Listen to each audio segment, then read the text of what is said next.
Actes, chapitre 8, du verset 26 au verset 40. Un ange du Seigneur s'adressa à Philippe en disant : « Lève-toi et va en direction du sud sur le chemin qui descend de Jérusalem à Gaza, celui qui est désert. » Il se leva et partit. Or, un eunuque éthiopien, haut fonctionnaire de Candace, la reine d'Éthiopie, et administrateur de tous ses trésors, était venu à Jérusalem pour adorer. Il repartait assis sur son char et lisait le prophète Ésaïe. L'Esprit dit à Philippe : « Avance et approche-toi de ce char. » Philippe accourut et entendit l'Éthiopien lire le prophète Ésaïe. Il lui dit : « Comprends-tu ce que tu lis ? » L'homme répondit : « Comment le pourrais-je, si personne ne me l'explique ?»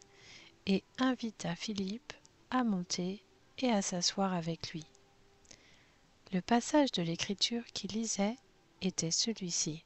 « Il a été conduit comme une brebis à l'abattoir, et pareil à un agneau muet devant celui qui le tond, il n'ouvre pas la bouche.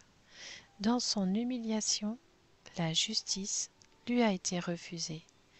Et sa génération, qui en parlera ?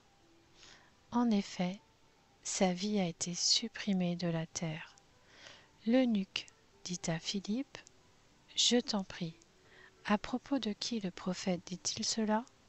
Est-ce à propos de lui-même ou de quelqu'un d'autre ? » Alors Philippe prit la parole, et en partant de ce texte de l'Écriture, il lui annonça la bonne nouvelle de Jésus.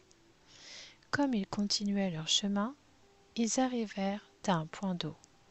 L'eunuque dit : « Voici de l'eau.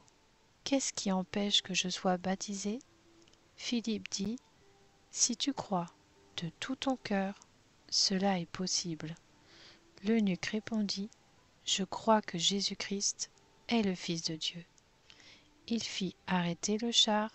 Philippe et l'eunuque descendirent tous les deux dans l'eau, et Philippe baptisa l'eunuque.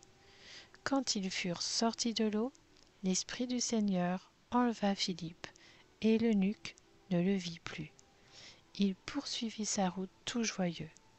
Philippe se retrouva dans Azote, puis il alla jusqu'à Césarée, en évangélisant toutes les villes par lesquelles il passait.